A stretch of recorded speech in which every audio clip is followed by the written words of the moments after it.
Okay, today is February 13th, and we have, I say this every week, but we've got some interesting numbers this week. I had at least 3 conversations over the weekend with buyers and sellers about these numbers that we're seeing here and what this means to our inventory, what it means to a sense of urgency for people that are buying and selling. And so when you look at like total active listings all throughout even December, look at where we're at. 1,500 total active listings. So we are down over 500 listings from the beginning of December. I'm trying to look back here. It's the lowest we've had since August. And this is supposed to be the busiest time for new listings and for buyers and sellers. So if you are not having conversations with your sellers, simply because there's fewer does not mean that you can overprice it. I'm dealing with a buyer right now that's in love with the house. And I saw something online this weekend that basically said, if you're overpriced, you're basically selling your competitor's house. You are selling that house. You're making those other houses look more attractive and you're making yourself look unreasonable. So we now have a year and a half or so of buyer fatigue under our belts, and they are being very picky. They know what they're looking for and they don't want to keep just losing in multiple offers. So we need to be, having these conversations with our clients. Total new listings, it's the same as it was back at the end of January. So just a few weeks ago, just a smidge up, 10 up from last week. It is not what we would normally see this time of year. Total pendings is down 20 over last week. Again, why wouldn't it be down? We're seeing fewer listings. Nothing new was really hitting the market. Total closings, 108.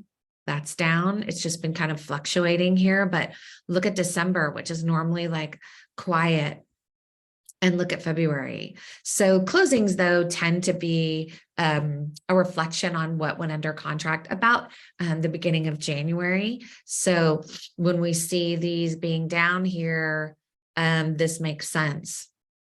Average days on market still hovering in the 60s, down a little bit from last week, but we're still at 60. What I think is really interesting is really low. Maybe that means that $1 million house didn't sell somewhere in East Liberty or Shadyside, but 225 is the average price currently.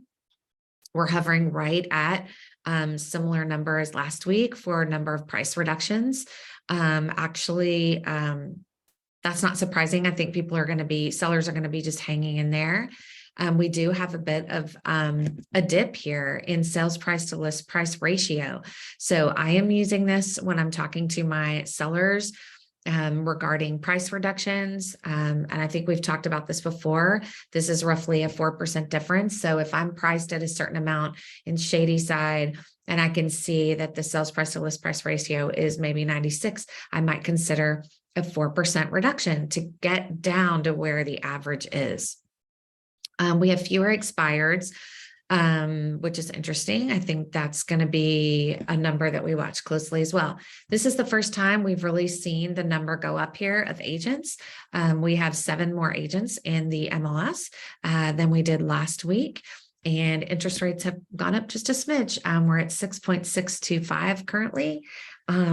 These are really good numbers. We are well below average. So a script you could be using is we're well below average of total active listings, Mr. Buyer and Mr. and Mrs. Buyer.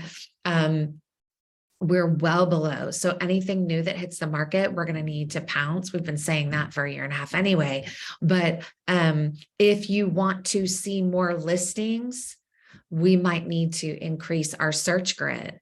I have buyers that were adamant about staying in the East End, and now they're looking in Forest Hills and Churchill.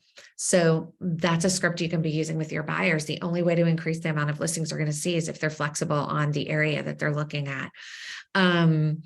I also had a serious conversation with buyers just about, please do not be expecting seller assist or anything like that. Just because the market is shifting per se, we still have record low inventory numbers. So if you guys have any questions, you know where to find me, and look forward to seeing you guys in the Market Center.